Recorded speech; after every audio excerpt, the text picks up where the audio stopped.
Young billionaire hires a homeless woman to take care of his gardens while he travels. When he returns unannounced, he's shocked to see what she was doing with his 4-year-old daughter. Noah Lancaster walked through the double doors of his mansion, swallowed by silence. Always that silence. The same silence that had followed him for exactly 365 days. He tossed the Bentley keys onto the marble table, and the sound echoed through the empty foyer. He didn't even need to call out to know that no one would come running to greet him. Not anymore. At 32, Noah had achieved what few men manage in a lifetime. His name was among the youngest billionaires in the country. He owned a tech company valued in the billions, 3 mansions, 5 luxury cars, and a watch collection worth more than some Manhattan apartments. However, the only clock that mattered now was the one counting the time without Claire. A year. A year since they found her car overturned on the highway. A year since the funeral, where he didn't shed a single public tear. Mr.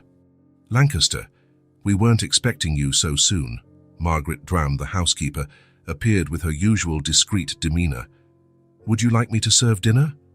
No. I'm going to work in the office. I don't want to be disturbed. Margaret nodded. Used to that response, Noah climbed the stairs without looking at the family portraits on the walls. He passed Lily's room but didn't go in. The door was ajar, and for a moment his eyes caught the image of the little girl sitting on the floor, alone, slowly moving puzzle pieces around. 4 years old. Lily was only 4 and barely spoke these days. The therapist said it was her response to trauma, to losing her mother, but Noah knew it was more than that. It was also a response to him, the father who had turned into a stranger. In the office, he opened his laptop and immersed himself in spreadsheets and emails.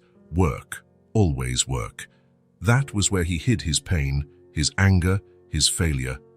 That was where he could control everything, unlike real life, which had shown him in the worst possible way that some things money simply can't buy. Hours later, in the early hours of the morning, Noah poured himself a whiskey and walked to the window.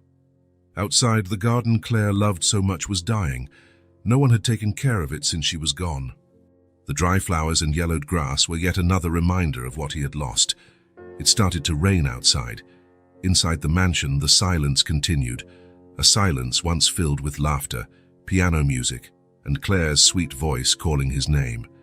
Now the mansion was just that, walls and expensive furniture holding memories no one spoke of anymore, a mausoleum for the living. Noah closed the curtains.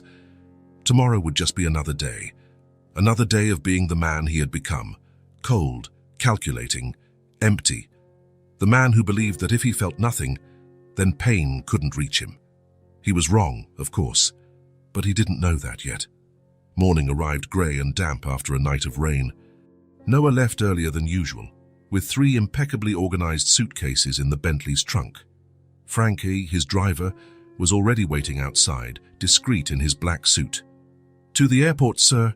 Frank asked, opening the rear door. "Not yet. I need to handle a few details at the company first." Noah checked his watch. His private jet was scheduled to depart in 4 hours. The trip to Shanghai was important, a merger that could double the value of his shares. That was what he was thinking about when his eyes caught sight of a strange figure standing by the mansion's gates. He frowned. "Who is that?" he asked Frank. Frank looked out the car window. "I don't know, sir. She's been there since I arrived about 20 minutes ago." "Shall I ask security to remove her?" Noah narrowed his eyes. It was a woman, maybe in her late 20s, wearing worn, simple clothes. She didn't seem threatening, but she also didn't look like someone who typically showed up in that exclusive neighborhood. "I'll talk to her myself." Noah got out of the car, his steps resolute. As he approached, he noticed details he hadn't seen from afar. The woman had brown hair tied back in a simple bun, and despite her shabby clothes, there was a certain dignity in her posture.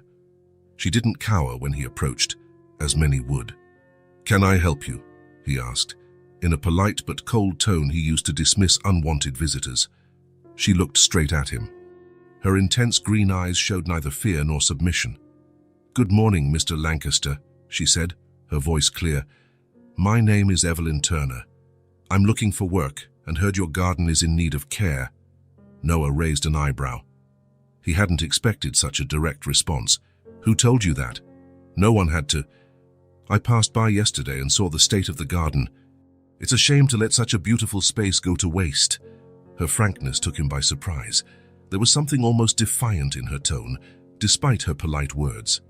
I'm a gardener, she continued. I have experience with landscaping and historic garden restoration. I can provide references if you like. Noah regarded her with skepticism. His first instinct was to dismiss her.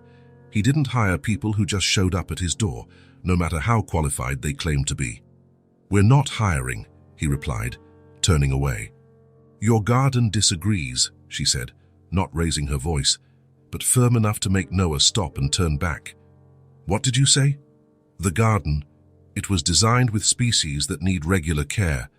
The shrubs are choking the roses, and the irrigation system is probably compromised after months of neglect. One more winter like this, and much of what was planted will be lost. Noah glanced over his shoulder at the garden. He couldn't remember the last time he'd really paid attention to it. Claire had been the one who cared for it. After she was gone, he'd told the cleaning staff to provide only the basics. Why should I hire you? He asked, still wary. I know nothing about you. Evelyn didn't hesitate. Because I'm willing to start right away. Because I know plants and what needs to be done.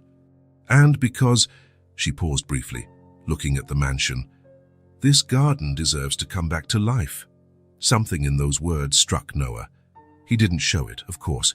Years of running businesses had taught him to hide his reactions, but for a fleeting moment he felt exposed, as if this stranger had spoken not only about the garden but also about his own life.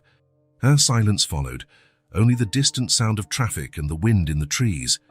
Noah weighed his options. He was about to leave for a 2-week trip. He had neither the time nor the interest to deal with this now. And then, for a reason he himself didn't understand, he heard himself saying, 2 weeks.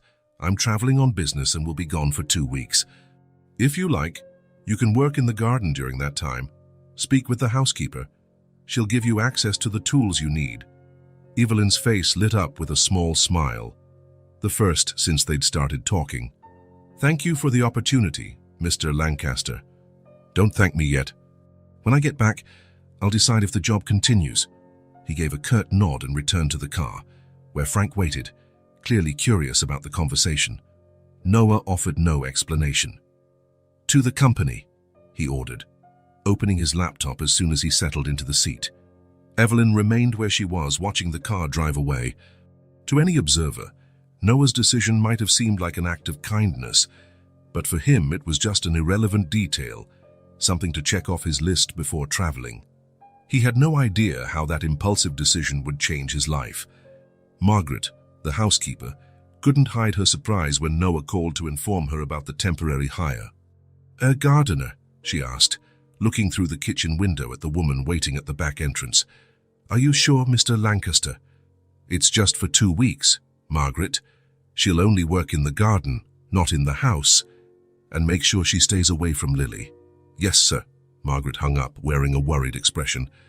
In the 15 years she'd worked for the Lancaster family, she'd never seen the master hire anyone so impulsively, especially now, after everything that had happened. Evelyn waited patiently as Margaret opened the door. Mr. Lancaster informed me of the temporary arrangement, the housekeeper said, not entirely hiding her distrust. You can use the storage shed out back for your materials. The gardening tools are in the greenhouse. Thank you, Evelyn replied. I promise not to cause any trouble. Margaret gave a stiff nod and led Evelyn down the side path to the back of the property. The young woman looked around with alert eyes, not like someone admiring luxury, but someone assessing the work to be done. When they reached the greenhouse, Margaret was surprised by Evelyn's reaction.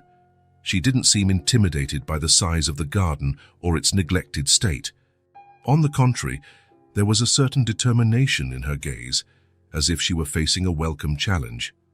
Mrs. Clare loved this garden, Margaret commented, watching as Evelyn examined a rosebush nearly strangled by wild vines. I can see that, Evelyn replied, gently pushing aside the invasive branches. It was planted with care. Each section has its own personality. Margaret felt a lump in her throat. It was the first time in a year that anyone had spoken of Claire's garden that way. "Well, I'll leave you to your work." Lunch is served at noon for the staff in the back kitchen. Evelyn thanked her, and as soon as Margaret left, she took off her light coat, rolled up her sleeves, and began sorting the tools she'd need. She didn't have much time, and there was a lot to do. Meanwhile, on the mansion's second floor, a curious pair of eyes watched the scene. Lily Lancaster, in a pale blue dress with her blonde hair in 2 braids, sat on the window seat hugging a worn teddy bear. She watched, intrigued, as the unknown woman now moved through the garden with purpose, cutting dead branches and gathering dry leaves. It was the first new person she'd seen in a long time. More than that, it was the first person to touch her mother's garden since her mother had gone away. Sarah Miller, Lily's nanny, found the girl still by the window nearly an hour later. "Lily, sweetheart, it's time for your piano lesson." The girl didn't answer, her eyes still fixed on the figure below. Sarah followed her gaze and saw the new gardener. "Who is she?" Sarah asked, more to herself than to the child. Lily remained silent, but Sarah noticed a glimmer in her eyes she hadn't seen for a long time. Curiosity. "Come on, sweetheart. Ms. Winters is already waiting." Reluctantly, Lily climbed down from the window seat and followed Sarah to the music room. Her mind, however, stayed in the garden, with the stranger who dug in the soil and spoke to the plants. The next morning dawned clear. On the private airport runway, Noah Lancaster boarded his private jet to Shanghai. He had a folder full of contracts to review during the flight and didn't think once about the woman he had hired to tend the garden. For him, it was just a minor detail in his meticulously organized life. A small detour soon to be forgotten. His focus was on the negotiations ahead, on the millions to be gained or lost, depending on his decisions. As the jet took off, cutting through the clouds toward the east, Noah loosened his tie slightly and opened his laptop. 14 hours of flight ahead. 14 hours to prepare for corporate battles, far from the oppressive silence of the mansion and the memories it held, and more importantly, far from Lily's accusing eyes, which reminded him so much of Claire. Back at the mansion, Evelyn started her second day of work at sunrise. She wore simple but appropriate clothes, sturdy canvas pants, worn but comfortable boots, and a long-sleeved shirt to protect her arms from the sun and thorns. Margaret watched from the kitchen window as she prepared breakfast. There was something intriguing about this woman. She worked with a dedication Margaret rarely saw in temporary staff. Each movement was calculated. Every decision about what to prune or preserve seemed to come from deep knowledge. "She really knows what she's doing," Betty, the cook, commented, joining Margaret at the window. "Looks like it," Margaret agreed. "Still, I'll keep an eye on her." Mr. Lancaster was very clear that she stay away from Lily. Noah had always been protective of his daughter, but since Claire's death, that protectiveness had become almost obsessive. Visits were rare, and interactions with strangers even rarer. The outside world seemed like a constant threat to him. In the garden, Evelyn worked methodically and patiently. She had started with the flower beds closest to the house, where once magnificent rose bushes struggled to survive under invasive vines. With gentle but firm hands, she freed each plant, pruning what was needed, removing what was beyond saving. Occasionally, she paused to drink water from a bottle she'd brought and looked up at the mansion. It was an imposing building, 3 stories high with a Georgian facade, but there was something sad about it, as if the house itself were in mourning. During one of these breaks, Evelyn noticed for the first time a small face in the second-floor window, a blonde girl watching her intently. Evelyn smiled and waved discreetly.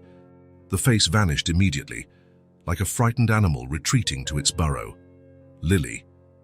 Evelyn knew the name of Noah Lancaster's daughter, just as she knew about the tragedy that had struck the family a year earlier.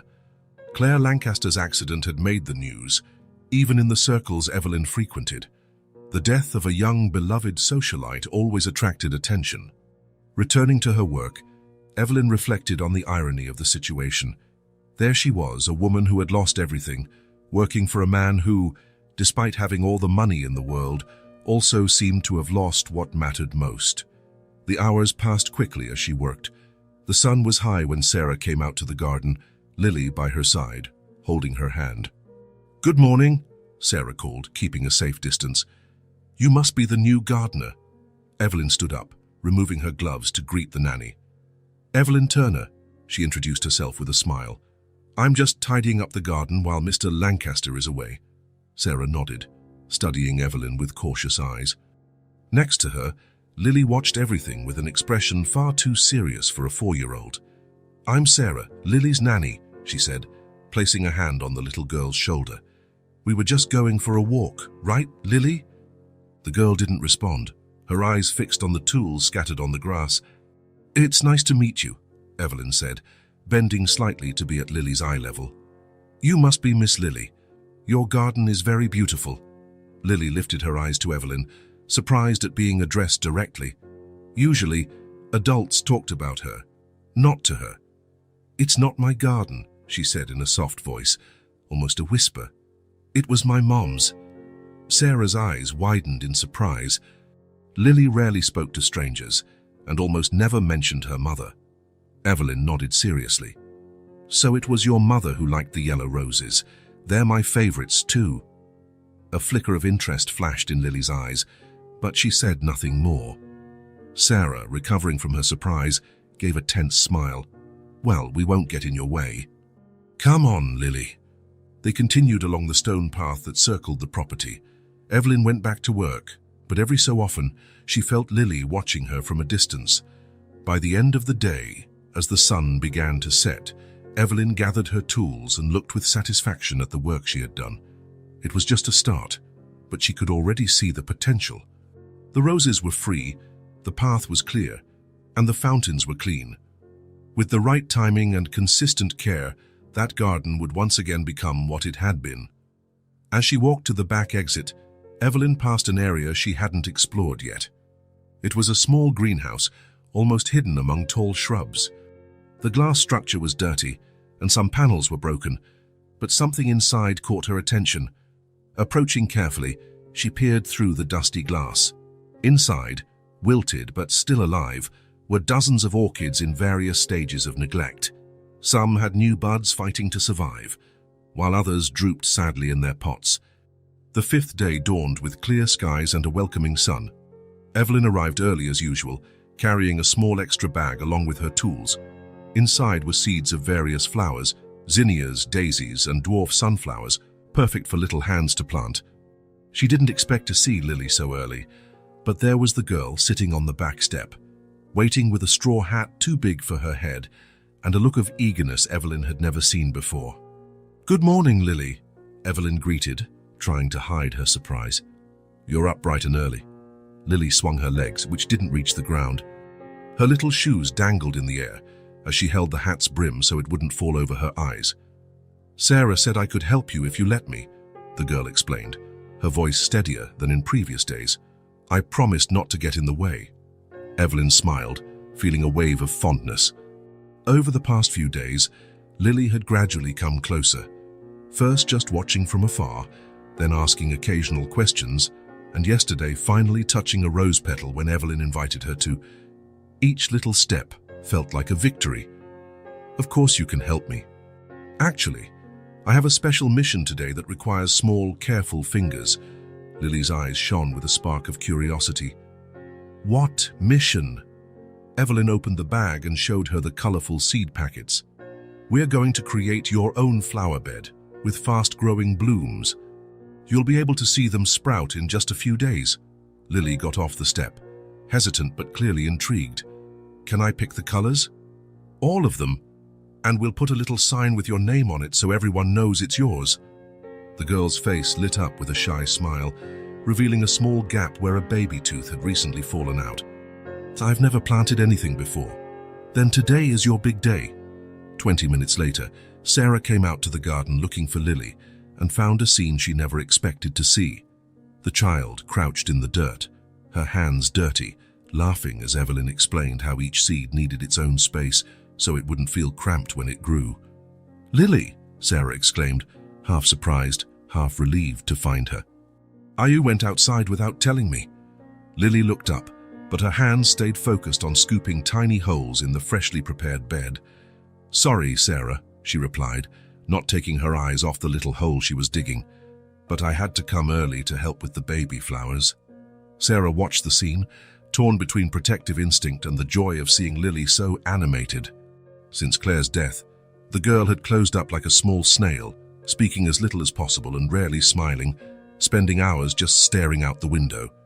Now, her cheeks were flushed, and her dress was muddy, but she looked alive. "It's my fault," Evelyn intervened, standing up and wiping her hands on her gardening pants. "I should have asked for your permission before we started." Sarah shook her head, stepping closer. "No, it's fine. It's just that—" She hesitated, glancing at Lily, who was now carefully covering a seed with soil. "I haven't seen her like this in a long time." The two women exchanged a look of understanding. They didn't need to say out loud what both knew. This child had spent the last year in a state of sadness no 4-year-old should ever experience. "Can we finish planting before breakfast?" Sarah asked, surprising even herself by the suggestion. "We have a reading lesson after that, but maybe we can come back this afternoon." Lily's smile was answer enough. The next morning, Lily appeared with a drawing pad and colored pencils under her arm. Sarah followed, carrying a small folding table. "I want to draw the garden," the girl announced, more confidently than the day before. "To show Daddy when he comes back." Evelyn, who was pruning a shrub near the central fountain, smiled as they approached. Lily's hair was in 2 uneven braids, probably done by her own hands, and her yellow dress perfectly matched the daisies that were starting to bloom near the porch. "Great idea. How about sitting near that bench? From there, you can see the flower beds and the fountain." Lily nodded and ran to the spot, her dress fluttering in the breeze. Sarah followed with the small table, a folding chair and a bottle of water. "She asked to come out as soon as she woke up," Sarah said, watching Lily settle in with determination. "And she asked for that sketch pad. It belonged to her mother." Evelyn looked at the worn green notebook Lily now opened so reverently. The pages were yellowed at the edges, and some already had drawings, flowers and landscapes drawn by a talented adult hand. "Claire liked to draw?" Sarah nodded, lowering her voice so Lily wouldn't hear. "She was an artist. She painted and sketched the garden a lot." Lily used to sit beside her and try to copy. After Claire was gone, no one touched that sketch pad. Until today. Evelyn felt the weight of that information. This wasn't just a notebook, but a link to a mother who was no longer there, a connection Lily was finally ready to revisit. The morning passed peacefully. From time to time, Lily would call Evelyn over to show her progress. Simple, colorful lines representing flowers, butterflies, and the sky. "This is you," Lily said, pointing to a figure with dark hair among the flowers. Evelyn felt a lump in her throat as she saw the childish drawing, a woman with a big green smile. She'd used the blue pencil until it ran out, and thin arms surrounded by bright dots representing flowers. "It's beautiful, Lily. Can I show it to Margaret and Betty in the kitchen later?" The girl nodded, proud, and kept drawing, her tongue peeking out of the corner of her mouth in concentration. That afternoon, when they returned to the garden, Lily brought out a small watering can her size, which Sarah had found in the basement. "I want to water my seeds," she announced seriously. "Are they thirsty?" Evelyn showed her how to check the soil moisture before watering, guiding the child's small hand. "Plants let us know when they need water," she explained, helping Lily gently touch the earth. "Feel how it's still damp. That means it's good for now. What if it gets dry? Then we give them water. But not too much or they'll drown." Like people, the innocent question carried a weight that made Sarah and Evelyn exchange quick looks. There were so many layers of meaning there, so many connections to the tragedy that had changed this family's life. "Yes," Evelyn answered kindly. "Everything that lives needs balance." Lily considered this answer seriously, then nodded as though she'd understood a great truth. "I'm going to take care of them every day," she promised, pressing the little watering can to her chest. "Can I give them names?" "Of course. What names would you like?" Lily thought for a moment.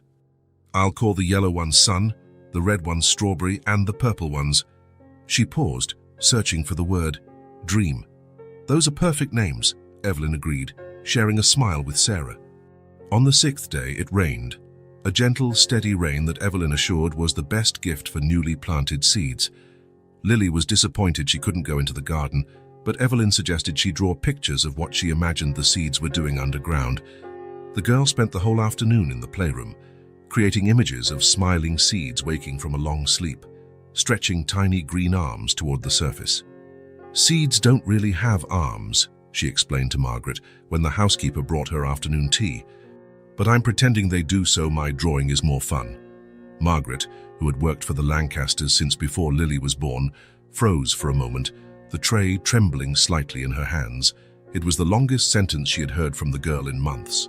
"That's a lovely picture, dear," she managed to say, placing the tray on the small table. "Your father will love seeing it when he comes back." The mention of Noah caused a subtle change in Lily's expression. She lowered her eyes to her drawing, biting her lip. "Do you really think he'll like it?" she asked quietly. "Daddy doesn't like the garden anymore." Margaret sat beside her, choosing her words carefully. "Your father has been very busy and sad, sweetheart. But I'm sure he'll be happy to see you enjoying yourself." Lily didn't look entirely convinced, but she went back to her drawing, her face more pensive now. On the 7th day, the first surprise arrived.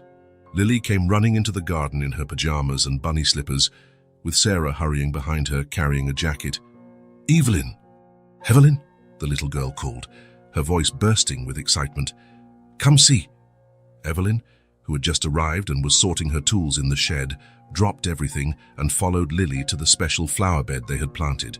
There, breaking through the surface, were tiny green points, the first seedlings beginning to sprout. "They're alive!" Lily shouted, kneeling down to look closer, not caring about the damp soil under her knees. "Look, Sarah, they sprouted." The genuine awe on the child's face was like a ray of sunshine after a long night. Evelyn knelt beside her, equally enchanted by Lily's reaction and by the simple miracle of new leaves. "They're brave, aren't they? They push through the heavy soil just to find the sun." Lily gazed at the tiny sprouts with admiration, almost reverence. How do they know they need to come up? It's in their nature. They always reach for the light, even when it's dark around them. This simple explanation seemed to touch something deep within Lily.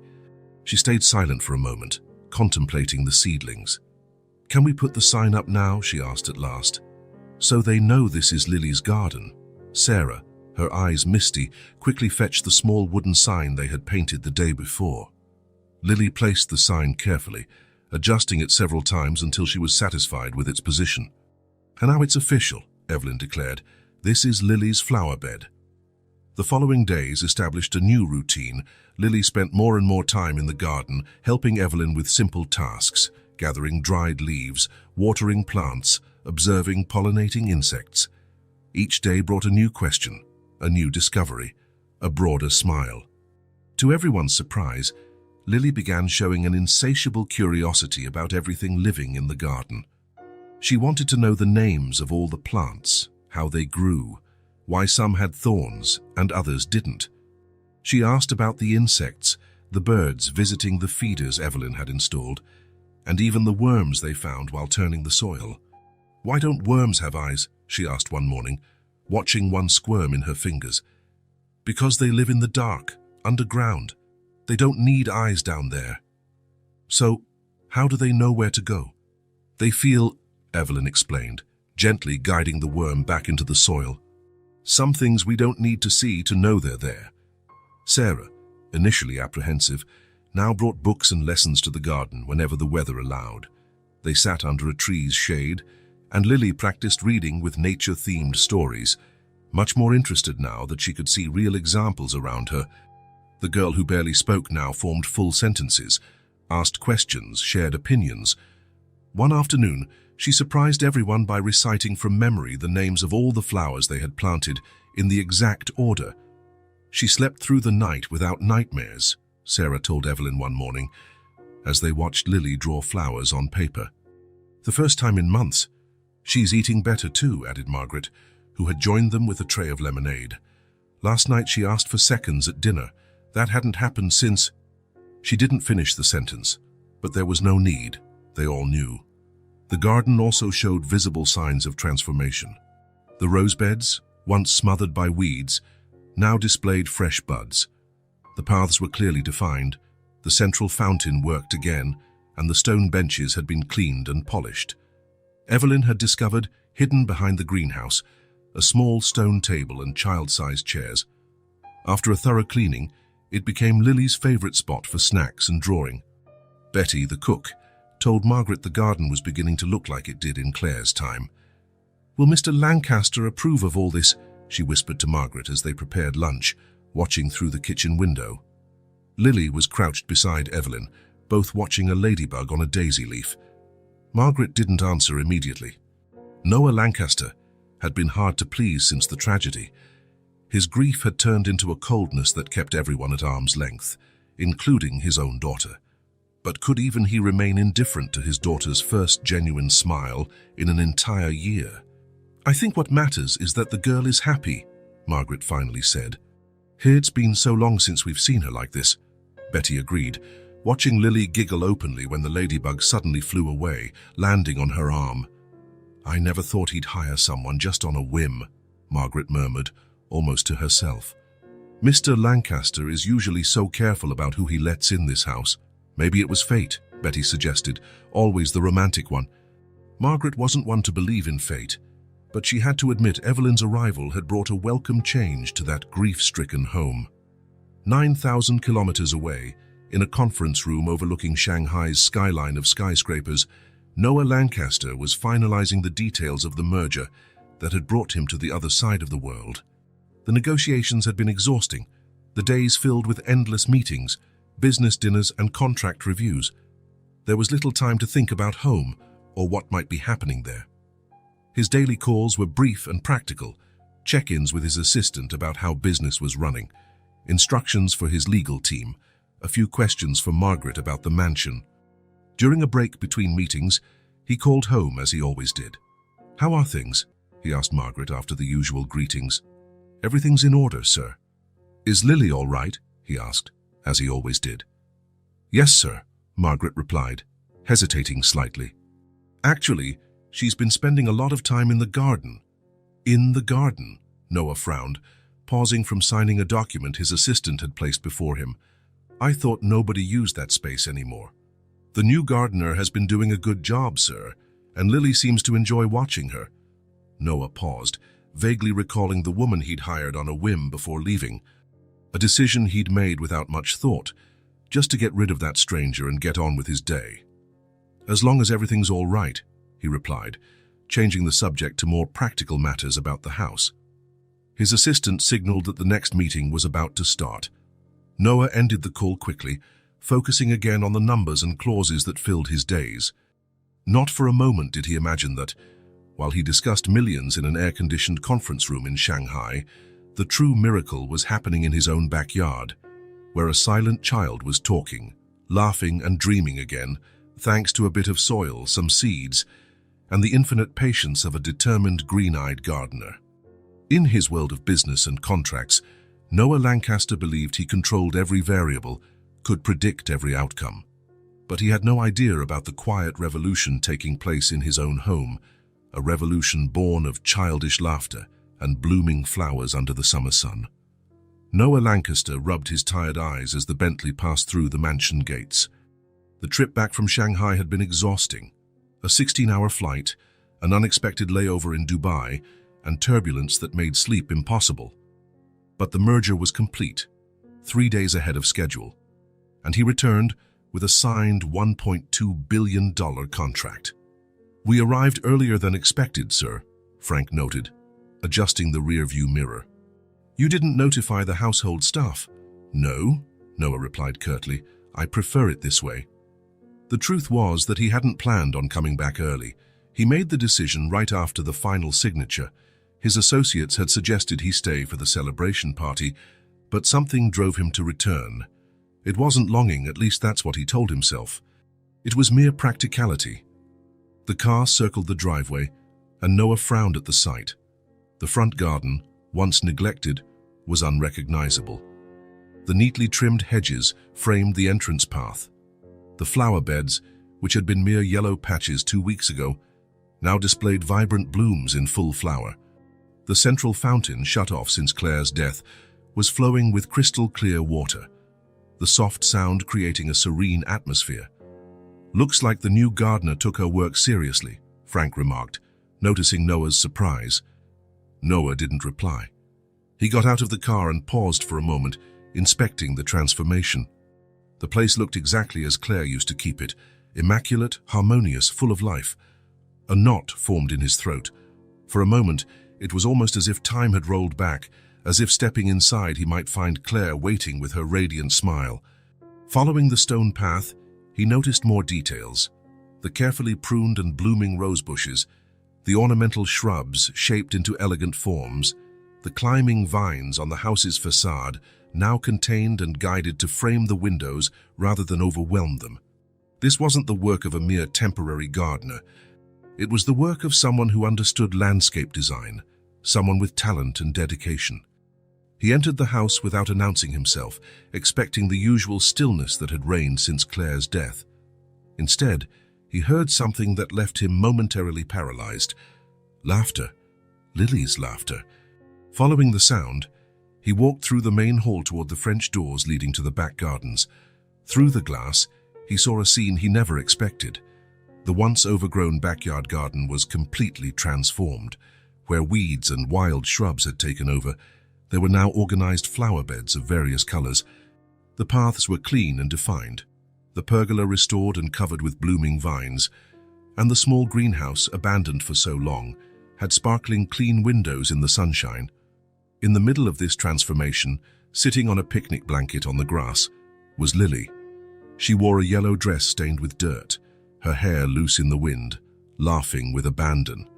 Next to her was a brown-haired woman with a loose bun, dressed simply and practically, also smudged with dirt. Both were bent over a sketchbook. It took Noah a moment to recognize the woman. Evelyn, the gardener he had hired on impulse before his trip. But it wasn't the recognition that kept him rooted to the spot. It was the shock of seeing his daughter, his once silent and withdrawn Lily, completely at ease, happy, engaged with a stranger. Something strange happened inside him. It wasn't joy at seeing his daughter happy, as it should have been. It was a wave of jealousy mixed with a sharp sense of betrayal. How had this woman, a complete stranger, managed what he couldn't achieve in months? How dare she take his place, form a bond with Lily that he himself didn't have? Noah stepped forward, making the floor creak beneath his shoes. The sound alerted the two in the garden. Lily was the first to turn her head, and for a moment, Noah saw something in her eyes that hurt him, surprise, almost disappointment. "Daddy!" she exclaimed, but she didn't run to hug him as she once would. Evelyn stood up quickly, wiping her hands on her pants. There was caution on her face, as if sensing what was coming. "Mr. Lancaster," she greeted with a small nod. "We weren't expecting you back so soon." "Clearly," he replied, his tone cold as ice. His eyes scanned the garden again, noticing more changes. The area Claire had called her secret garden, hidden behind tall shrubs, had been cleaned and restored. The little stone bench where she used to sit and read was polished and available once more. It was as if a piece of Claire had returned to the house, and for some inexplicable reason, that made him even angrier. "Look what we planted, Daddy." Lily got up, picking up her sketchbook. "They're real flowers, and some have already sprouted. Evelyn taught me how to take care of them, and—" "Lily," Noah interrupted, his tone harsher than he intended. "Go inside."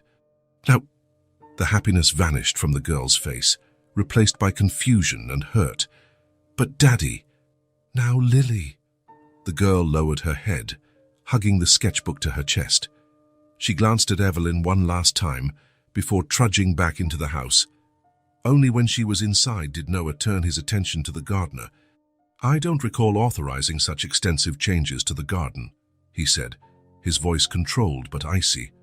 Evelyn held his gaze without flinching. "The garden needed urgent care, sir. Many plants were dying from lack of proper maintenance. And I don't recall hiring you to spend time with my daughter." A flash of indignation crossed Evelyn's face. "Lily came to me on her own. She showed interest in the garden and the plants. It seemed important not to discourage her, considering what?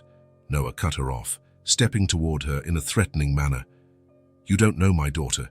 You know nothing about our family or our circumstances. Evelyn stood her ground, even as he approached. All I know is what I've seen. A silent child who started talking and smiling again when she connected with nature. I did nothing but answer her questions and let her help with simple tasks. It's not your place to decide what's good for Lily. She's my daughter. Something in his tone made Evelyn take a step back. It wasn't fear, but a sudden realization. You're angry because she smiled at me, she said, too quietly for anyone but Noah to hear. The frankness of her words hit Noah like a slap. He felt his face grow hot, anger welling up in his chest. You're fired, he declared, his voice cutting. Pack your things and leave my property. Now. A tense silence fell between them. Evelyn seemed about to say something, but thought better of it. With a brief nod, she turned to gather her tools. Leave them, Noah ordered. Just go. Without another word, Evelyn walked toward the side of the house, heading for the back exit. Noah watched her go, a maelstrom of contradictory emotions swirling inside him. Part of him knew he was being irrational, unjust. But his wounded pride roared louder. How had a stranger done in days what he couldn't do in months? How had this woman, with her simple clothes and soil-stained hands, brought back Lily's smile when all the specialists he'd hired had failed? And the garden, how had she managed to restore it so perfectly, returning the beauty it had in Claire's time? Every flowerbed, every path, every detail seemed to honor the memory of the wife he had lost. Instead of feeling grateful, he felt even more furious, as if Evelyn had invaded his private sanctuary. Feeling suddenly exhausted, Noah returned inside. Margaret was in the hall with a worried expression. You're back earlier than expected, she commented carefully. Shall I fix you something to eat? No, where's Lily? In her room, sir. Noah nodded and climbed the stairs. He stopped at Lily's door, unsure, something unusual for a man used to making decisions that affected hundreds of employees without a moment's hesitation. He knocked softly and walked in.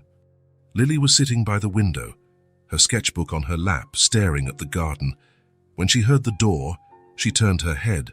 Her eyes were red but dry. Lily, he began, stepping closer. We need to talk. The girl didn't answer, turning her gaze back to the garden. Lily, look at me when I'm talking to you, Noah demanded, frustration mounting at her silence. Slowly, the child turned to him. Her blue eyes, so much like Claire's, looked empty, distant. That woman, Evelyn, isn't going to work here anymore, he explained, trying to soften his tone. She was just a temporary gardener. She was my friend, Lily said, her voice small but firm. You barely knew her, sweetheart. She liked Mommy's garden. And she taught me how to take care of the flowers. Noah felt a pang of guilt, quickly suppressed. I can hire a professional landscaper if you like the garden so much. Someone with credentials, references. Lily shook her head, turning back to the window. It won't be the same. Frustrated by his inability to reach his daughter, Noah changed tactics. I brought you a present, he said, pulling a small box from his pocket. Inside was a porcelain doll, carefully wrapped, a collector's item he'd found in an antique shop in Shanghai. Lily looked at the doll without enthusiasm. Thank you, she said mechanically, not extending her hand to take it. Defeated, Noah placed the doll on her bedside table and left the room. The hours that followed marked a return to the silence that had gripped the house before his trip. Lily refused to come down for dinner. Sarah reported that the child asked to eat in her room, something she hadn't done in weeks. Sitting alone at the large dining table, Noah tried to focus on the reports his assistant had sent. But his mind kept drifting back to the scene in the garden, to Lily's radiant face when she was with Evelyn, and to the empty look she had worn afterward. Had he done the right thing? This woman was a stranger with no references, no background. She showed up at his door and he let her into his home near his daughter on a whim. It was irresponsible to let her stay. But then, why did sending her away feel so wrong? The sound of footsteps broke his thoughts. Sarah stood at the dining room door with an expression of determination Noah rarely saw in the gentle nanny. Mr. Lancaster, may I speak with you? Noah gestured for her to come in. Is something wrong with Lily? Sarah approached the table, hands clasped in front of her. She won't leave her room. She doesn't want to draw, doesn't want to read, doesn't want to do anything. She's just upset. It will pass. With all due respect, sir, Sarah said, taking a breath as if summoning courage. It won't pass. Not this time. Noah lifted his eyes from the papers, surprised by her tone. What do you mean? In the past week, Lily was finally coming out of her shell. She started talking again, laughing, showing interest in things. She was drawing again, something she hasn't done since Mrs. Clare passed away. Noah felt his jaw clench. You're attributing that to the gardener. I'm not saying it was only because of Miss Evelyn. But she played an important role, yes. She treated Lily with respect, answered her questions, taught her about the world, and most importantly, she didn't treat her like a fragile doll that could break at any moment. Sarah's frankness was uncommon. Usually she was gentle and compliant, never questioning Noah's decisions. I don't recall asking your opinion on how I raise my daughter, he replied, slamming the folder shut more forcefully than necessary. Sarah paled but didn't back down. You're right. It's not my place to comment. But I've spent more time with Lily this past year than anyone else in this house, including you. I've seen what works and what doesn't. And sending away the only person who made her genuinely smile in 12 months, she hesitated. Choosing her words was a mistake. Noah stood abruptly, his chair scraping the wooden floor. That's enough, Sarah. The nanny understood she was being dismissed. She nodded briefly and turned to leave. Oh, and Sarah, Noah called, stopping her at the door. If you have problems with my decisions about this house or Lily, perhaps you should consider finding another job.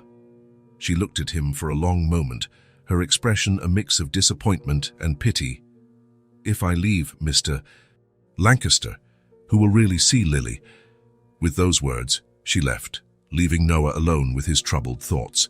He sat down again, trying to focus on the documents, but Sarah's words echoed in his mind. Sending away the only person who made her genuinely smile was a mistake.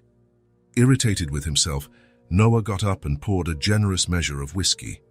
He walked to the window overlooking the garden, now bathed in silver moonlight. Even in the semi-darkness, he could see the impressive transformation. Where there had been neglect, there was now order and beauty. Every plant seemed purposely placed, every flower bed meticulously designed. It was the kind of work requiring not just technical skill, but passion. Claire's garden had been reborn, and he had just expelled the person responsible for it. A movement on the second floor caught his attention. Lily's silhouette appeared in her bedroom window, small and alone, gazing at the garden. Noah watched his daughter for long minutes, feeling a tightening in his chest he couldn't quite name. For the first time since Claire died, Noah Lancaster felt deeply uncomfortable with the man he had become, the man who had dismissed, without explanation, someone who brought joy to his daughter, the man who preferred to see his daughter silent and obedient rather than happy under another's influence, the man who, even faced with the clear evidence of his mistake, was too proud to admit it. He finished his whiskey in one gulp and headed to his office. Maybe a night of work would silence the nagging voice in his mind that kept saying, "You messed up, Noah." And it's not the first time. 3 days passed after Evelyn's departure, and the Lancaster mansion returned to what it had been before, silent as a mausoleum. Lily spent hours in her room, refusing to come down for meals. The few times she did speak, it was to ask when Evelyn would return. Noah watched this regression with growing concern.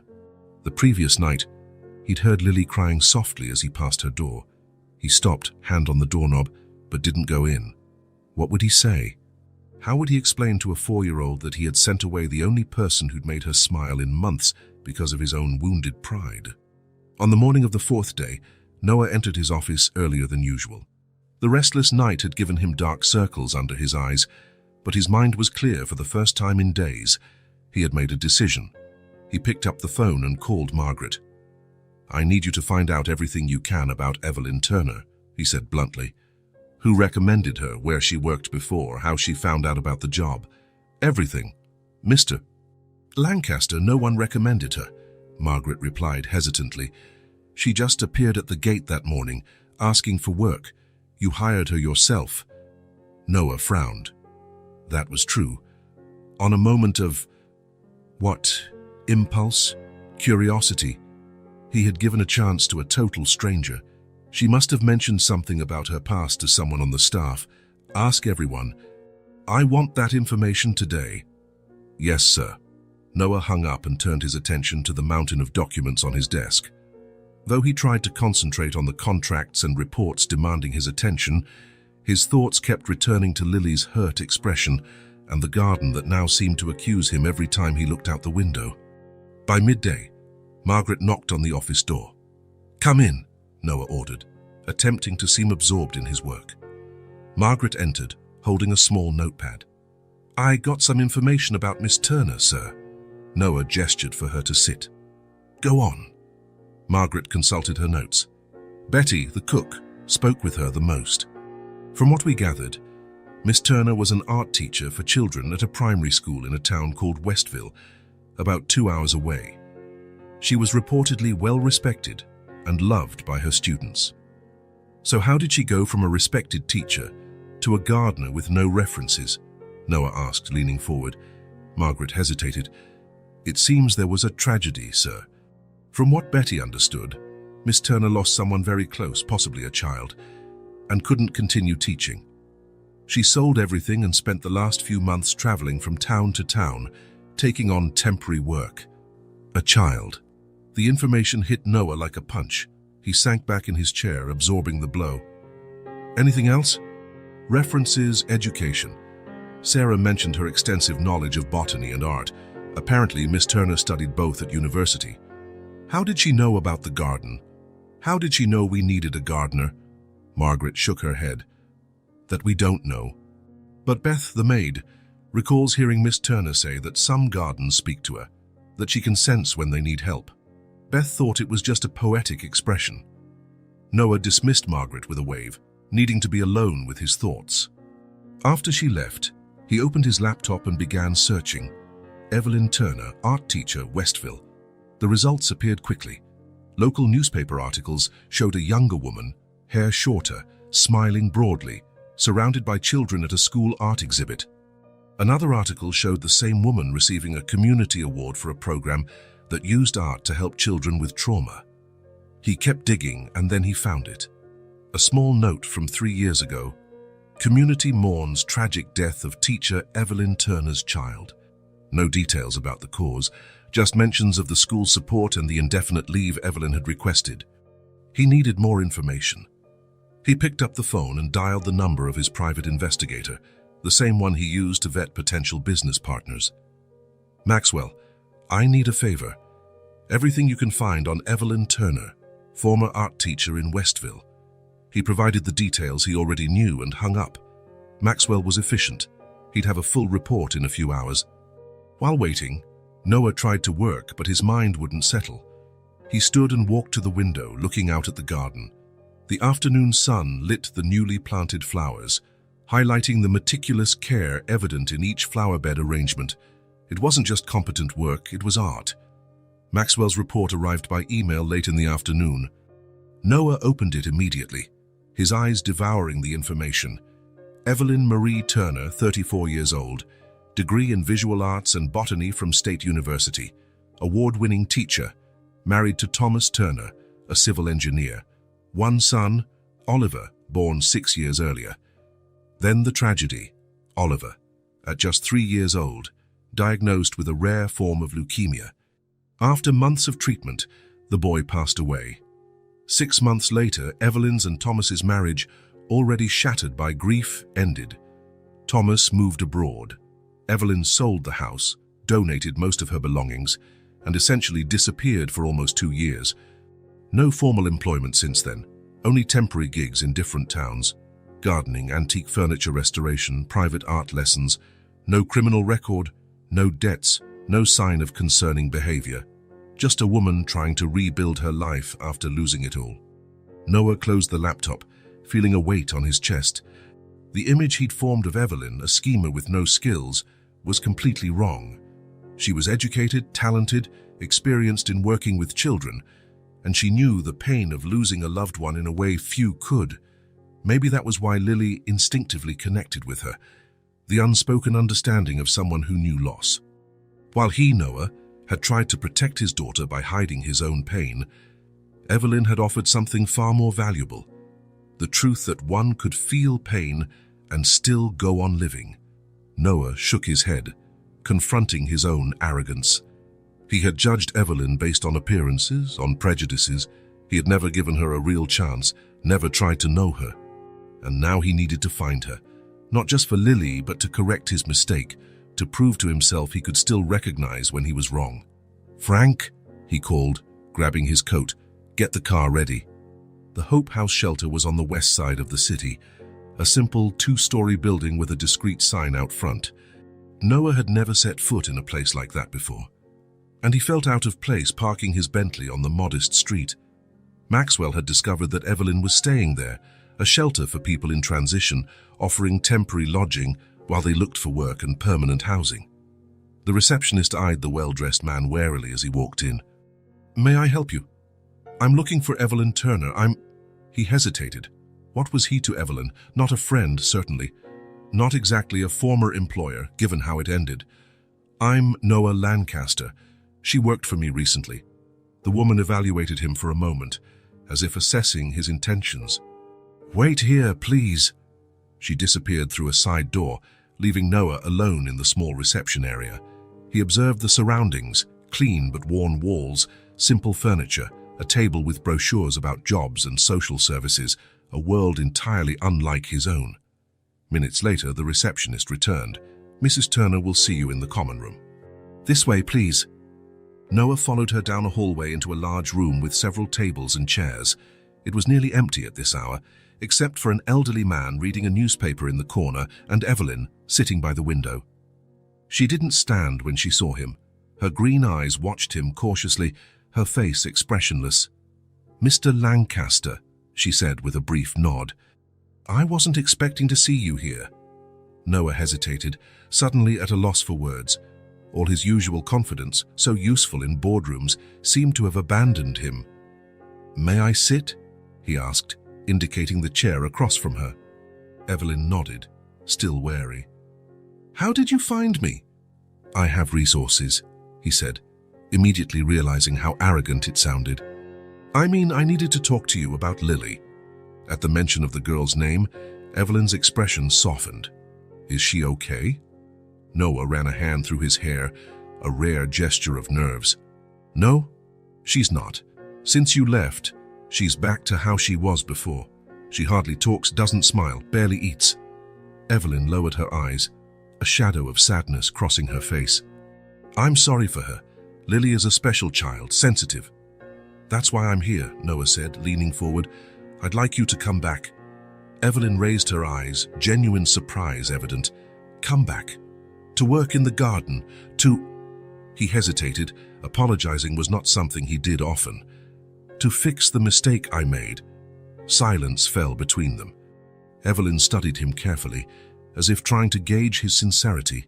"Why did you send me away, Mr. Lancaster?" she finally asked, her voice calm but direct. The question caught him off guard. He'd expected resistance, perhaps anger, but not this frankness. I was jealous," he began, then stopped. The easy answer would be to lie, invent some professional justification. But something told him Evelyn would see right through that. "I got jealous." The admission hung in the air, raw and honest. "Jealous," she repeated, frowning slightly. "Of how Lily responded to you, of how she smiled, talked, opened up. Things I couldn't make happen for a whole year, you did in days." Evelyn didn't reply immediately, letting his words fill the space. "Do you fault her for not getting over her mother's loss more quickly?" she asked gently. The question struck Noah like a punch in the gut. "No, of course not. Then why blame yourself for not being able to fix her pain?" Noah stared at Evelyn, astonished by the insight in her question. He'd never thought of it that way. "Maybe," she continued, her voice softer now, "Lily doesn't need you to fix anything. Maybe she just needs to know it's okay to feel what she feels." Evelyn's words left him speechless. It was a perspective he'd never considered. In his mind, As a father, his job was to protect Lily from pain, not teach her how to live with it. The garden helped, Evelyn said after a moment. There was something healing for her in seeing the plants grow, in creating something new. But the real point was that, out there, she could just be a 4-year-old, without the pressure of pretending she was all right. Noah nodded slowly, beginning to understand. "Please," he said, the words almost painful in his rarely apologetic mouth. "Come back, not for me, but for Lily." Evelyn studied him for a long time, as if searching his face. "And what if you decide again that you don't want me around? If you feel threatened by my connection with your daughter, that won't happen. How can I trust that?" It was a fair question. Noah took a deep breath, looking for an honest response. "Because now I know who you are, Evelyn. I know about Oliver." The mention of her son's name made Evelyn go pale. "You dug into my life." "I had to understand. And after learning—" Noah paused, choosing his words carefully. "I see now why Lily connected with you. You share something I can't fully grasp." Evelyn's eyes brimmed with tears she held back. "Do you think I'm using your daughter to fill the void my son left?" "No," Noah replied quickly. "I think your own pain gave you a unique ability to understand hers, and that's valuable." Evelyn remained silent, her gaze distant as though looking at something beyond the room. "Lily isn't just grieving for her mother," she finally said. "She also misses you, Mr. Lancaster.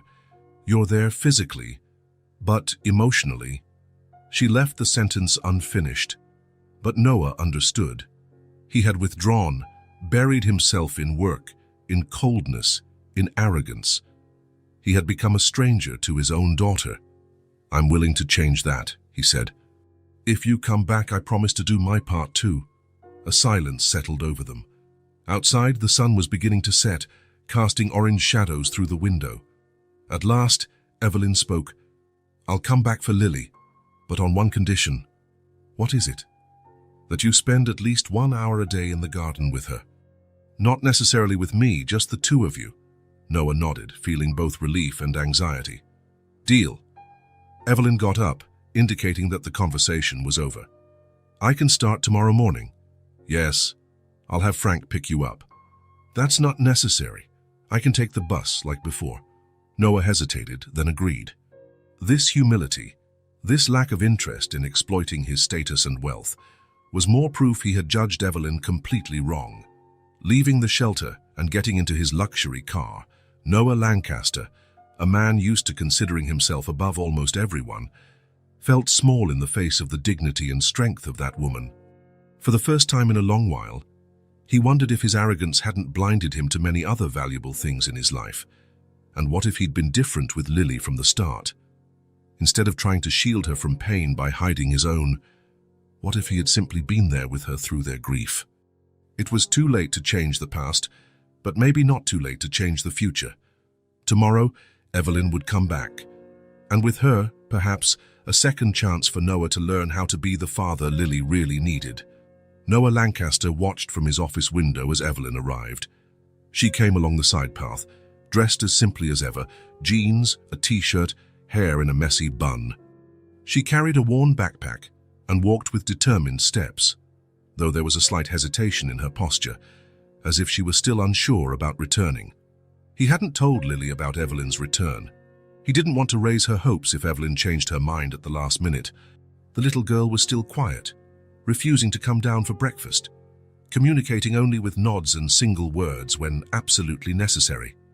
Noah left his vantage point and went downstairs, arriving in the main hall just as Margaret opened the door for Evelyn.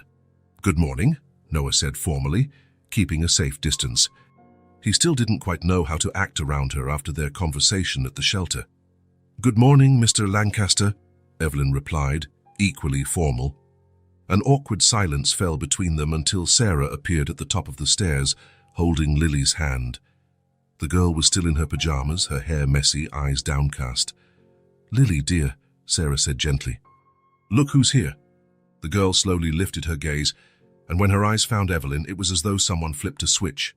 Her face lit up instantly. "Evelyn!" she cried out, and before any adult could react, she pulled free of Sarah's hand, ran down the stairs, jumped the last few steps, and threw herself into Evelyn's arms. The force of the hug nearly toppled Evelyn, who knelt down to better hold the child. Lily clung to her as though afraid she might vanish at any moment. "You came back," she exclaimed between happy sobs. "You came back." Evelyn hugged Lily tightly, tears shining in her own eyes. "Yes, little one, I'm back." Noah stood there, frozen. The intensity of Lily's reaction caught him completely off guard. In the entire year since Claire's death, Lily had never shown this much emotion, not even with him. He felt a sharp stab of jealousy, swiftly replaced by a wave of gratitude and guilt. How had he been so blind to how badly his daughter needed this connection? "Shall we go see your flowers?" Evelyn asked, still holding Lily. "I bet they've grown since we last saw them." Lily nodded vigorously, grabbing Evelyn's hand. "Sarah helped me water them every day, just like you taught me, and I talked to them morning and night so they wouldn't feel lonely." "That's wonderful. Plants love it when we talk to them."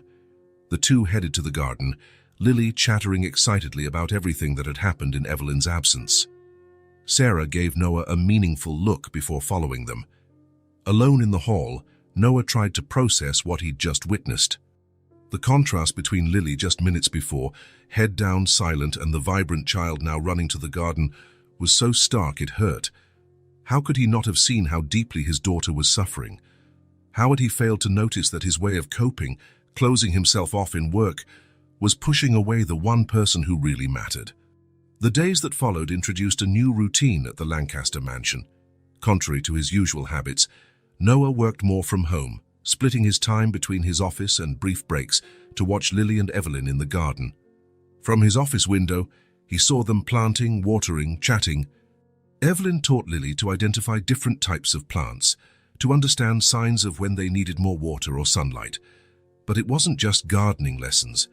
Noah realized something deeper was happening. One morning, he saw Evelyn comforting Lily when a butterfly they were observing flew away. "Some things we can't keep by our side forever," he heard Evelyn say. "But that doesn't mean they weren't important, or that we should stop appreciating the time we had with them." It was a lesson about loss, explained in a way a 4-year-old could grasp. And it was exactly the kind of conversation Noah had never managed to have with his daughter. On another occasion, he watched them sitting on the grass, drawing. Lily pointed to something in her picture and asked, "Why is the sky blue?"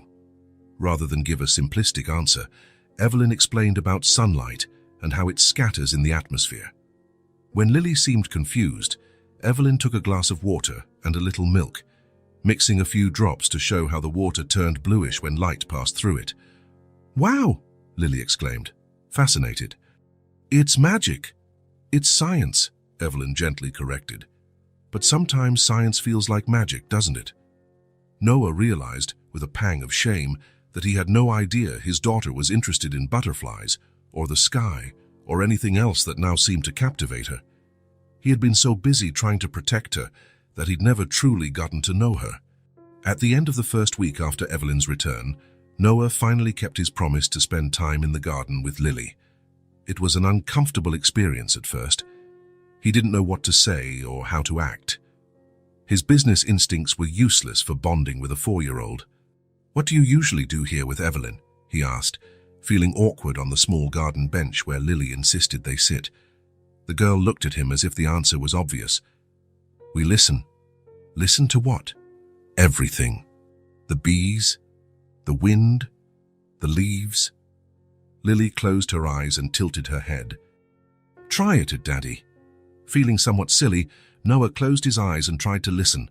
At first, he heard nothing but distant traffic and the sound of the irrigation system, but gradually, he began to notice other sounds, the gentle hum of a nearby bee, the rustling of leaves in the breeze, a bird singing in a branch above them. "I can hear it," he said, surprised by how many sounds he'd been ignoring. Lily smiled, pleased with her father's progress. "Evelyn says most people forget how to really listen. They only hear what they want or whatever's loudest." The remark, coming from such a young child, caught Noah off guard. It was a deep truth, simply expressed. Exactly how he'd lived the past year, listening only to the noise of his own thoughts, his business, ignoring the silent signs that his daughter needed him. In the following days, Noah began paying more attention. He noticed Lily preferred apple juice to orange, that she always put her right shoe on before her left, that she bit her lip when deeply focused on a drawing.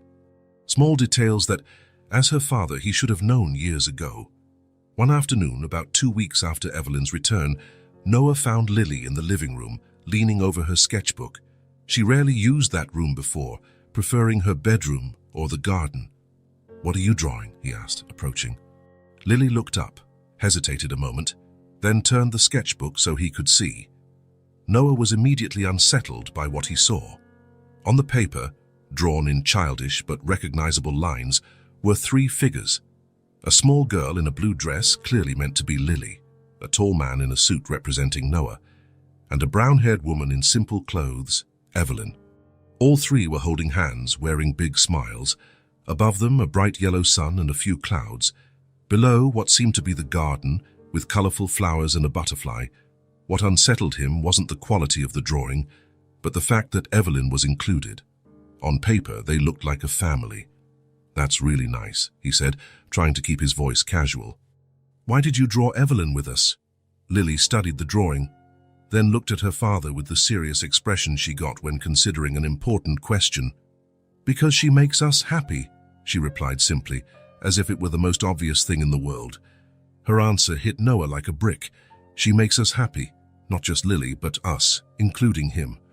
Could it be that Evelyn's presence had affected him too, without his noticing? He had indeed felt more at peace in the past few weeks than he had all year. "Can I show Evelyn?" Lily asked, already gathering up the drawing. "Sure," Noah said automatically. Still processing the profound simplicity of his daughter's observation, Lily ran off toward the garden, leaving Noah with his unsettled thoughts. "She makes us happy."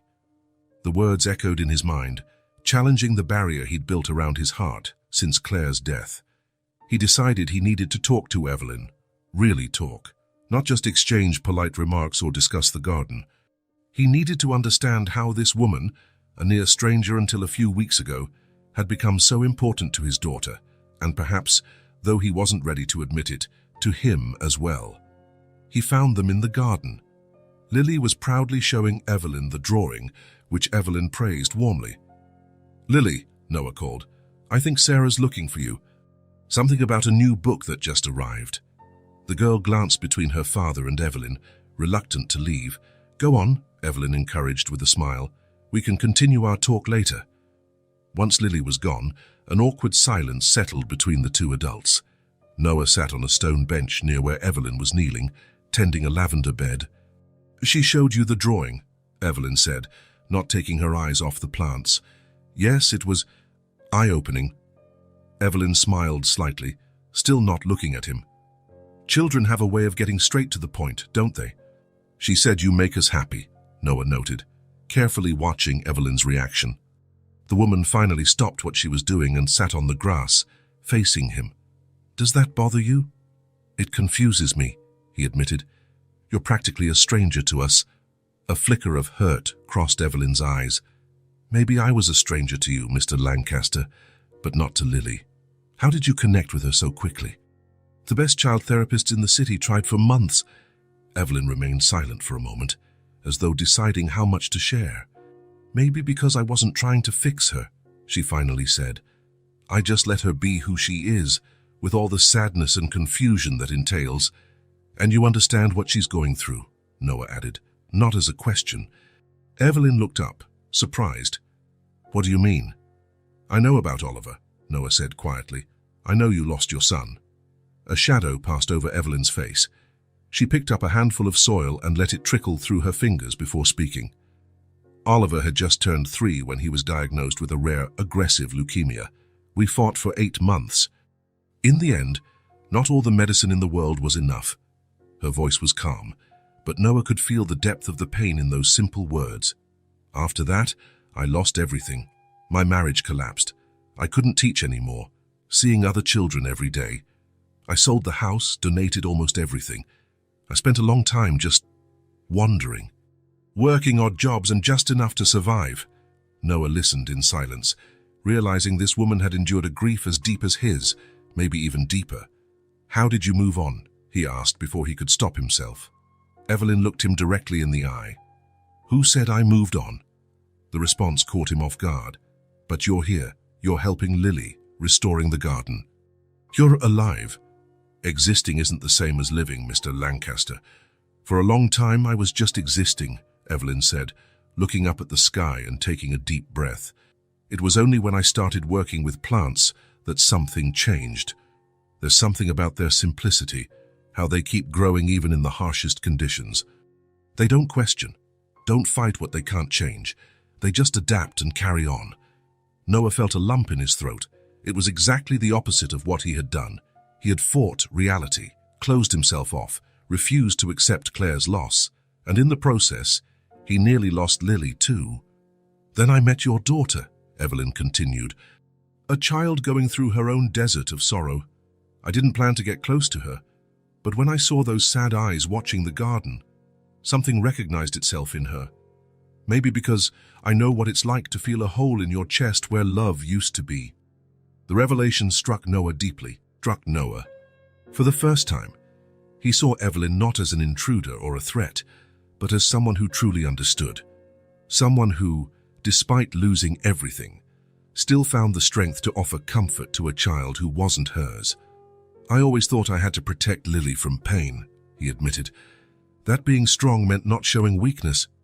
But losing a child taught me there is no protection from certain pains," Evelyn said gently. "You can only go through it. And sometimes the greatest gift we can give someone who's hurting is simply being there without trying to fix them."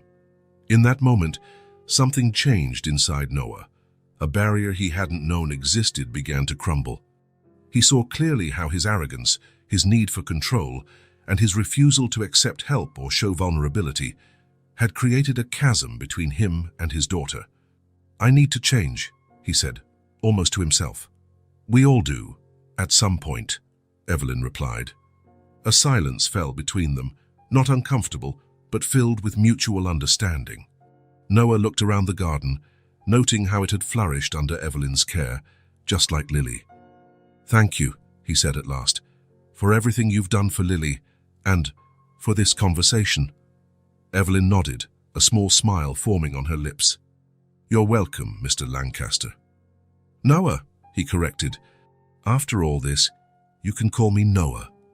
In the days that followed, Noah spent even more time at home, observing how Evelyn interacted with Lily, trying to learn from it. He realized he didn't know his daughter's favorite foods, her fears, her dreams. He began asking questions, truly listening, being present not just physically, but emotionally.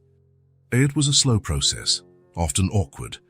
A lifetime of habits doesn't disappear overnight. His natural arrogance still surfaced in tense moments. His controlling nature still urged him to dictate how things should go. He still struggled to fully admit his approach had been wrong, that he needed to change something fundamental within himself. But it was a start. A small seed of transformation, like the seeds Lily had so carefully planted in the garden. With time, with consistent care, perhaps it could grow into something stronger and more lasting. One Saturday morning dawned exceptionally blue. Summer was nearing its end, days still hot but with a faint hint of autumn in the air. Noah Lancaster woke earlier than usual for a weekend. In recent months, he'd gotten used to spending Saturdays in meetings or reviewing contracts in his office. But today would be different.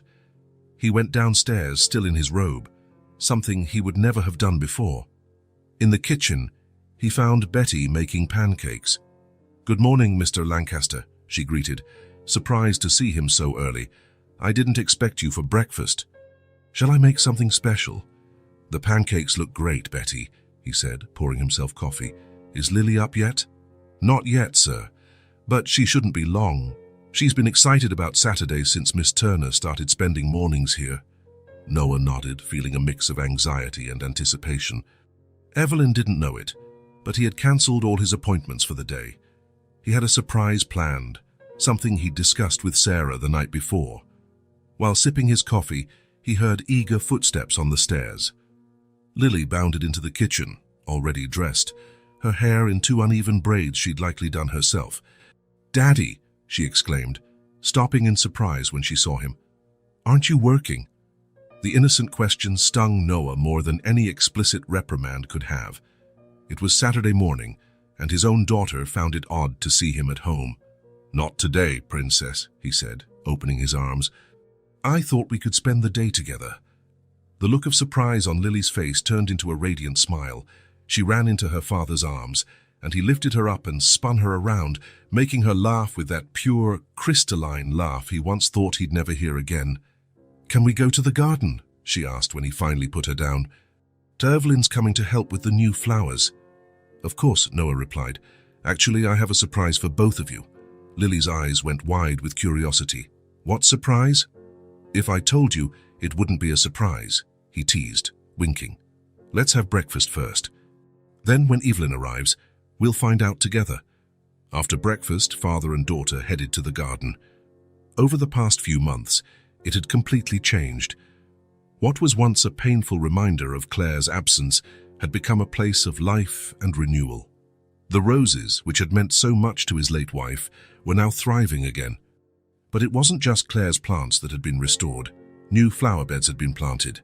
Flowers Lily chose and sowed herself. "There she is," Lily pointed to the side entrance. Evelyn walked along the stone path, carrying a small box. She wore jeans and a light blue shirt, her hair loose in the breeze. Noah noticed something different about her, a lightness, a glow that wasn't there before. "Good morning," she greeted, smiling as Lily ran up to her. "And what a pleasant surprise to see you here so early, Mr. Noah," she corrected, still adapting to the informality he had requested. "Daddy has a surprise for us," Lily announced, hopping up and down. "But he won't tell me what it is." Evelyn raised an eyebrow, looking curiously at Noah. "Well, that sounds interesting." "Can we show it now?" Lily asked, tugging on her father's hand. Noah grinned. "Sure, it's on the back porch." The three of them walked to the wide veranda overlooking the garden. On the table, covered by a cloth, was something Evelyn and Lily couldn't identify. "Go ahead," Noah said to Lily. "Show Evelyn what we put together." With a theatrical flourish, the girl pulled off the cloth, revealing 3 sketch pads, a professional set of colored pencils, watercolor paints, brushes, and various other art supplies. "Ta-da!" Lily exclaimed. Evelyn looked at the supplies, then at Noah, a silent question in her eyes. "I thought we could have an art lesson today," he explained, feeling uncharacteristically vulnerable. "Lily told me you used to be an art teacher, and Sarah mentioned it was something you and Lily might enjoy doing together." "An art lesson," Evelyn repeated, still taken aback. "And you're going to participate. If you two will have me as a student," he replied with a slightly unsure smile. Lily clapped her hands, thrilled by the idea. "Yes, we can teach Daddy how to draw. He's terrible at it, you know." Noah feigned indignation, making Lily laugh even more. "Hey, my stick figures are world-renowned," Evelyn laughed, a genuine laugh that lit up her face. It was rare to see her so at ease, especially around Noah. "Well, then we have a lot of work to do," she teased. "Where should we start, Lily?" The girl immediately took on the role of assistant, organizing the supplies with comedic seriousness. "First, we need to decide what we're drawing," she declared with the authority of her 4 years. Evelyn naturally stepped into her teaching role, suggesting they begin with something simple, observing and sketching a flower. They chose a daisy from the garden, which Noah picked and placed in a small vase at the center of the table. "Look carefully," Evelyn instructed. "Not just at the general shape, but at the details. How many petals are there? How do they connect to the center? What are the exact colors?" Noah watched, fascinated, as Evelyn guided Lily with questions rather than giving direct instructions, encouraging her to discover things on her own. It was utterly different from his business approach, where everything was about efficiency and immediate results. When it was time to start drawing, Noah picked up his pencil and froze. He couldn't remember the last time he'd tried to create something purely for the sake of creation, something without a practical purpose. His hand trembled slightly over the blank page. He felt ridiculously nervous, like he was about to present to a board of directors, not sketch a simple flower with his daughter. "It's okay, Daddy," Lily said, noticing his hesitation. With surprising naturalness, She placed her tiny hand over his large one. "Just draw a circle first." "Like this?" She guided his hand, helping him trace a wobbly circle for the flower's center. "See, it's not so hard." Noah felt a lump form in his throat. Here was his daughter, patiently teaching him what he had never been patient enough to do, offering help without judgment, something he rarely did. Evelyn watched with a gentle smile, recognizing the moment's significance. Tactfully, she moved a little away, giving father and daughter space to connect. "Now the petals," Lily continued, fully absorbed in her role as teacher. "They're kind of like stretched-out teardrops. You can do it." For over an hour, the three of them drew together. The results varied. Evelyn's was skillful and detailed, Lily's was charmingly disproportionate but full of personality, and Noah's, well, it clearly belonged to someone who hadn't drawn since childhood. "It's not as pretty as yours," he told Lily, comparing their drawings. "But you tried," she replied simply. "And next time you'll do better." Next time. Her words echoed in Noah's mind. His daughter already assumed there would be more mornings like this, more moments together. He realized how rarely he'd truly been present for Lily in the past months, how he'd retreated into his own coldness and work, failing to protect her from pain and instead abandoning her emotionally. His distance, his emotional absence, his obsession with work, none of it had protected Lily from grief. It had only pushed her away when she needed him most.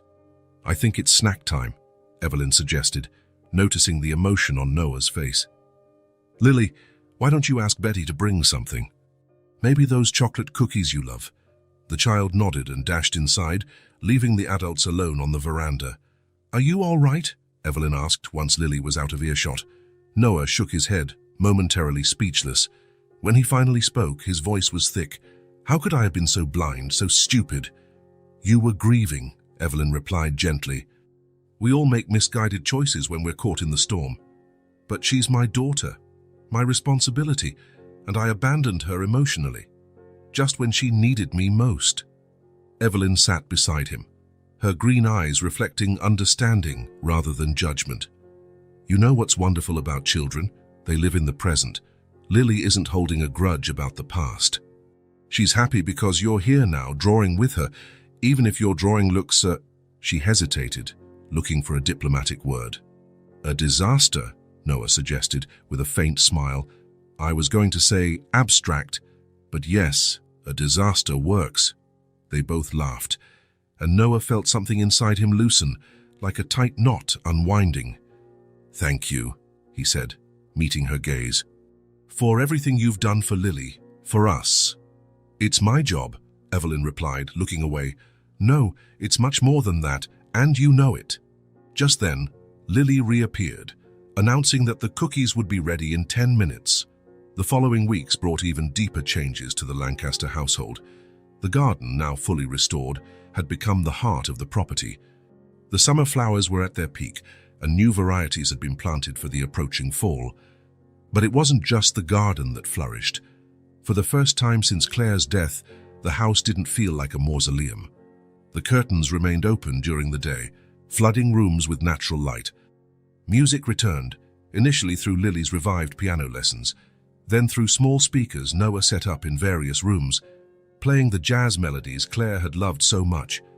Lily's laughter echoed down the hallways, no longer restrained as if it were inappropriate, and to everyone's surprise, Noah himself began to change.